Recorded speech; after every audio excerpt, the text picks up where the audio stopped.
여러분 안녕하십니까? 황교안 일기 11월 25일입니다. 오늘은 청년들과 함께한 저녁 이야기로 시작하도록 하겠습니다. 저희 인스타그램 다이렉트 메시지를 통해서 대표님께 좀 궁금해하는 청년들의 질문을 몇 가지 받아봤는데요.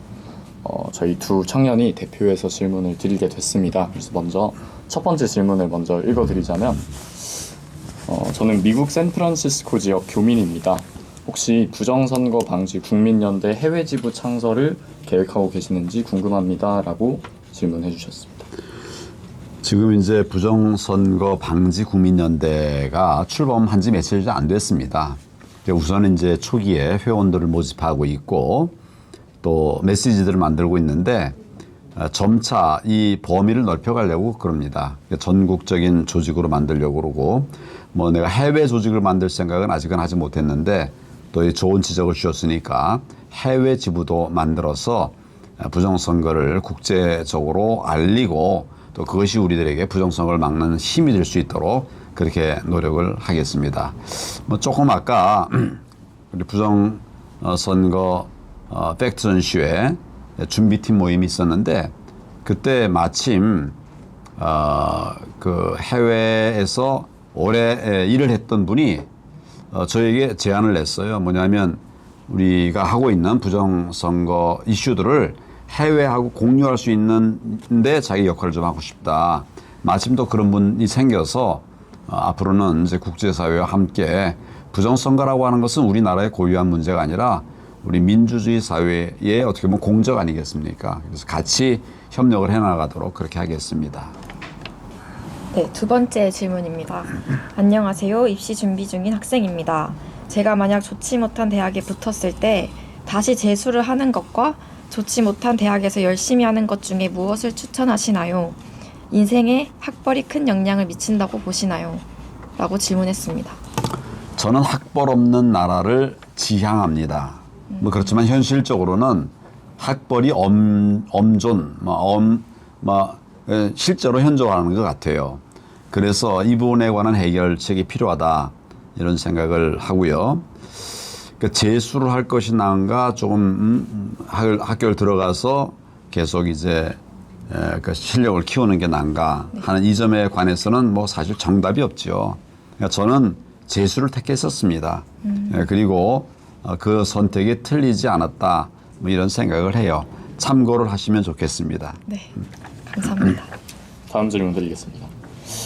작년 총선에 미국 대선에서도 명백한 부정선거가 있음에도 막지 못했는데 내년 대선 부정선거를 막을 수 있는 예방책 혹은 장치를 마련할 수 있을지가 좀 궁금합니다.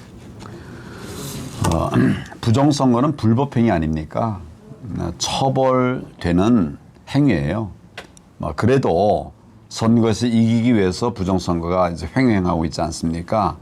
나는 이제는 부정선거를 하면 평생을 망칠 수 있다. 인생을 망칠 수 있다. 이런 우려를 할 수밖에 없도록 그렇게 하는 것이 필요하다 생각합니다. 막기 힘들어요. 막기 정말 힘든데 그러려고 하면 일반적인 방법이 아니라 특별한 방법이 필요한데 그것은 중형이 불가피하다 이런 생각을 해요. 왜냐하면 그 부정선거로 우리가 당하는 폐해가 얼마나 큽니까? 그래서 중형을 선고함으로써 다시는 부정선거를 엄두내지 못하도록 하는 거 이게 반드시 필요하다고 생각합니다. 제가 지금 생각하는 그 부정선거 방지의 핵심적인 대책은 당일 투표, 당일 수개표 이게 답이라고 생각합니다. 투표율을 높이기 위해서 국민들의 편의를 위해서 투표율을 늘렸더니 그게 부정선거로 악용이 되는 거예요. 좀 개표가 빨리 될 수 있게 하기 위해서 전자개표를 실시했더니 그 전자적 조작이 또 생기게 된 거예요. 지금은 그 무엇보다도 중요한 것은 국민들의 민심이 선거에 그대로 반영되게 하는 것이 필요하다.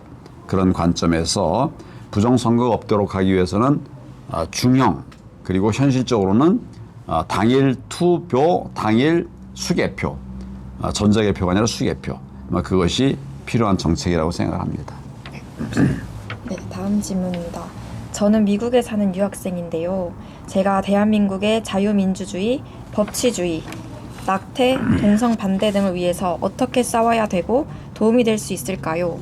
라고 질문했습니다. 외국에서 질문들이 많이 왔네요. 우리 국내의 젊은이들도 아마 생각은 같으리라고 생각을 합니다. 불법을 감행하려고 하는 사람에 대해서 합법적으로 대응하는 것은 거의 가능하지 않습니다.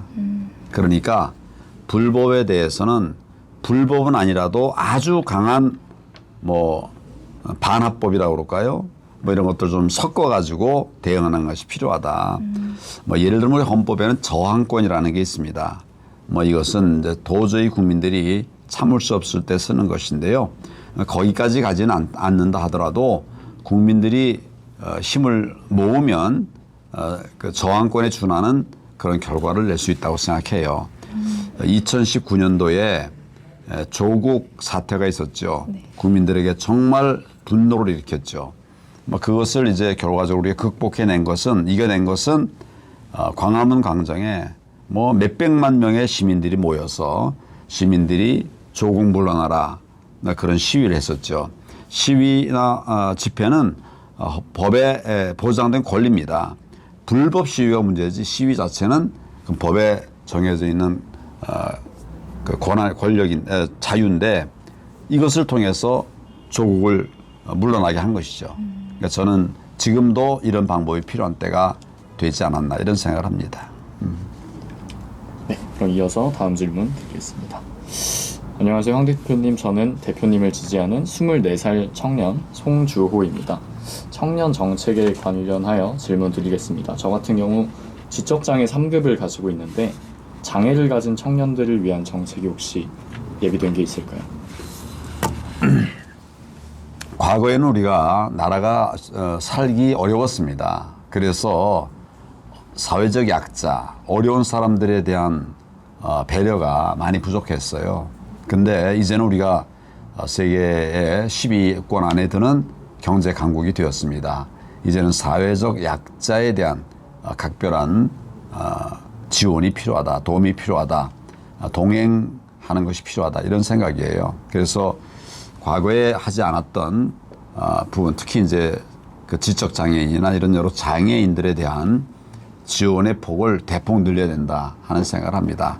재정을 대폭 늘리는 것이 가장 선행이 돼야 되고 또 우리 사회적 인식을 바꾸는 것도 꼭 필요하다고 생각합니다. 지적 장애가 있는 것이 정말 뭐 장애가 아니죠.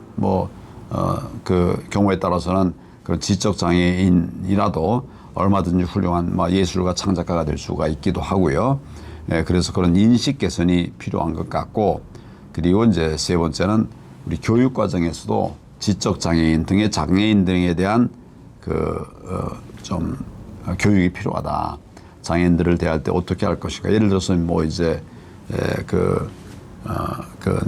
보지 못하는 이런 장애인들을 우리가 안내할 때는 어떻게 할 것인가. 혹시 그거 아세요? 아니요, 전 잘 모르겠습니다. 그러니까 이 사람들을 안내하려면 막 이렇게 끌고 가면 안 되거든요. 그래서 그런 것들도 좀 이렇게 배우고 하는 이런 것들이 필요하지 않을까. 우리는 이제 지적 장애인을 포함한 이런 장애인들에 대해서도 함께 사는 사회를 만들어 가야 된다고 생각합니다. 네, 다음 질문입니다. 질문을 이렇게 차례대로 하는 거예요? 네. 네, 순차적으로. 획일적으로? 제가 먼저 할까요? 아니야. 농담한 거예요. 솔직하게 대한민국이라는 사회에서 한 번 사는 인생 멋있게 살고 은퇴 이후 정치를 해볼 가능성이 높은 직업을 선택한다면 판검사가 맞을까요? 라고 질문을 했습니다. 멋지게 살고 정치를 하겠다 하면 지금 우리 현실에서는 판검사가 많은 게 사실이에요. 국회의원으로서 판검사가 많은 게 사실인데 사실은 나는 판검사가 국회의원 적격자다, 좋은 모델이다 이거는 그렇게 생각하지는 않아요. 나는 사실은 이제 국민들하고 많이 이 법조인들은 국민들하고 접촉할 기회가 많지 않잖아요. 사실은 국민들과 접촉할 기회가 많은 분들이 그 국회에 진출하는 것이 많이 도움이 된다. 그런 생각을 해요. 뭐 선생님도 좋고 그래야 교육 정책이 지금 우리 교육 전문가가 국회에 잘 없어요. 또 여성 전문가도 좋고 또 청소년 육아 보육 전문가도 좋고 또는 뭐 그 해외 경험이 많은 그 해외 전문가도 좋고 이런 전문 영역의 분들이 다양하게 국회를 구성하는 것이 좋다. 나는 그런 생각을 합니다. 네, 감사합니다. 다음 질문 읽어드리겠습니다. 안녕하세요. 저는 정권 교체를 희망하는 20세 청년입니다. 황교안 대표님의 20대 대통령 경선 과정 너무 잘 보았습니다. 이제 윤석열 후보님께서 국민의힘 대통령 후보가 되었는데 혹시 황교안 대표님께서 윤석열 후보님과 함께 하셔서 정권 교체에 동참하실 계획이 있으신지 궁금합니다. 지금 저는 우리의 그 가장 시급한 시대 정신은 정권 교체라고 생각합니다. 거기서부터 이제 새로운 출발을 해야 된다고 생각을 해요. 정권 교체를 위해서 필요한 모든 것을 다 할 겁니다. 또 모든 사람과 함께 할 것입니다. 지금 이제 윤석열 후보가 거기는 이제 검찰에 근무했고 그것도 이제 특수부에 근무를 해서 선거에 관한 경험은 뭐 별로 없습니다. 뭐 거의 없죠. 그런데 지금 이제 부정선거가 저질러졌고 이걸 막지 못하면 다음 선거에서 우리가 이길 수 없죠. 우리가 아무리 피땀 흘려서 표를 얻어도 선거 조작을 해버리면 이길 수가 없죠. 그래서 나는 4.15 부정선거의 실체를 밝히고 다시 그런 일이 벌어지지 않도록 막아내는 대책, 이게 필요하다고 생각합니다. 근데 이걸 모르는 분들이 부정선거를 보질 못하고 있어요. 그래서 제가 사실은 부정선거 이슈를 내는 큰 이유 중에 하나는 정권 교체를 위한 것입니다. 그래서 우리가 정말 얻은 표들이 순수하게 그 선거 결과로 나올 수 있도록 그렇게 하는 그 기반을 다루는 거죠. 나는 그 법률가로 살았는데 법률가의 하는 책무는 우리 사회의 기반을 다지는 겁니다. 돈 버는 것이 또 아니고 또 뭐 여기서 뭐 권세를 누리는 것도 아니고 우리 사회의 기반을 닦는 것이죠. 제가 지금 하는 것도 우리가 대선에서 이기기 위한 정권 교체의 기반을 닦아가는 길인 것입니다. 네, 마지막 질문입니다. 벌써 마지막이에요. 네. 황교안 후보님 안녕하세요. 성균관대 후배입니다. 다름이 아니라 부정선거 투쟁에 힘써주시는 모습이 정말 애국지사의 모습을 보는 듯해서 감동적입니다. 하지만 많은 20대들이 부정선거 주장을 황당한 음모론으로 취급하고 있습니다. 이번에 홍준표 열풍을 보셨던 것처럼 20대들의 정치 영향력이 결코 작은 건 아닙니다. 그러니 부정선거 투쟁에서 20대를 설득시키지 못하면 진실을 밝히기 어려워집니다. 과연 20대에게 4.15 부정선거가 있었다는 사실을 어떻게 설득할 수 있을까요? 라고 질문했습니다. 나는 20대는 진실에 목마른 분이다. 그리고 진실을 알면 행동하는 분이다. 이렇게 생각을 합니다. 그 이슈가 뭐든 안보 이슈든 또 민생 이슈든 교육 이슈든 또 아까 얘기한 원전 이슈든 그 팩트를 알면 사실이 뭔지를 알면 행동하는 것이 20대라고 나는 생각합니다. 이 부정선거도 내가 설명을 한 30분만 하면 얘기가 끝나기 전에 그 부정선거네요. 이렇게 답이 나옵니다. 그래서 저는 사실 많은 분들에게 부정선거 이슈를 지금 얘기하고 있어요. 청년들에게도 이 얘기를 하고 싶은데 청년들과는 뭐 자리가 많지 않아서 이렇게 널리 알려드리기가 어려웠습니다. 그래서 제가 이번에 4.15 부정선거 팩트 전시회를 하려고 합니다. 예. 그래서 이제 우리 캠프에서 먼저 시작을 하는데 네. 거의 동시에 젊은이들의 거리에도 현장 전시회를 하려고 그래요. 뭐 홍대 부근이라든지 또 신촌이라든지 또는 그 마로니에 공원 같은 이런 청년들이 많이 모이는 곳에 거기 이제 뭐 카페 같은 걸 좀 빌려가지고 전시회를 이렇게 하면 청년들이 좀 더 다가올 수 있지 않을까. 그러면 팩트를 보면 그 불법 투표용지의 실체를 이렇게 보면 그런 많은 변화가 올 수 있다 이런 생각을 하고 그런 노력을 지금 하고 있습니다. 우리 시청자 여러분, 오늘 우리 같이 이제 톡쇼 하는 것에 대해서 어떻게 생각하셨습니까? 국민들과의 소통 바라고 있고 또 열린 마음으로 늘 그렇게 대화하고 있는데 아직도 많이 부족한 것 같습니다. 이런 기회들에 여러분들의 궁금한 것들이 있다면 언제든지 이런 기회도 좋고 또는 문자 메시지도 좋고 또 전화도 좋고 어떻게 전화번호를 아는가 아는 분들은 잘 알더라고요. 제 전화도 많이 하고 그러는데 그렇게 다양한 방법으로 좀 소통을 해주시면 저도 충분하게 또 말씀을 드리도록 그렇게 하겠습니다. 오늘 이런 자리도 우리 젊은 청년들과 함께 하는 짧지만 아주 의미 있는 그런 시간이었다라고 생각합니다.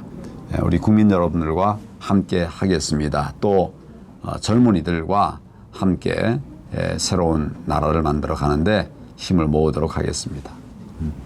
네, 감사합니다. 오늘의 황교안 일기는 어땠습니까? 모두 수고 많으셨습니다. 편안한 저녁 되시기 바랍니다. 감사합니다.